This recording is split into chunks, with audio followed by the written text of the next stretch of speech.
గిద్దాంజలో బర్త్డేలో ఫోటోలు కొట్టదా అందుకనే అందంగా పడుతుంది వేజు చూడు రాననుకున్నావా రాలేననుకున్నావా ఒక్క డైలాగ్ చూడు చూడు నేను చెప్పేదేనని ఇట్లా పెట్టుగా డైలాగ్ రాననుకున్నావా రాలేననుకున్నావా పెట్టు సాగననుకున్నావా పులికేక పెట్టననుకున్నావా చిక్కింది ఇప్పుడు మాత్రమే ఇంకొక చూస్తే ఆయనతో ఊడిపోతుంది అని చెప్పాలి ఇది డైలాగ్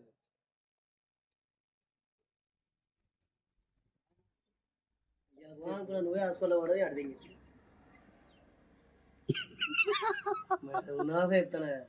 నేనేం చెప్పిన పని పోతాను చెప్పి బరాబరే చెప్పిన పని పోతాను కొంచెం ఇది సెట్ అయితే ఆడి బేతో సెట్ అయితే ఒకటే ముచ్చటరా నువ్వు పొద్దున్నాక తిన్నాక కాదు పొద్దున్న లేవగానే పల్లి గడుపున ఫస్ట్ ఇంత 90 నీళ్ళు కలపకు 90 వేసి కరెక్ట్ వారం రోజులు వీడు అంత మంచి ముచ్చట్లు చెప్తే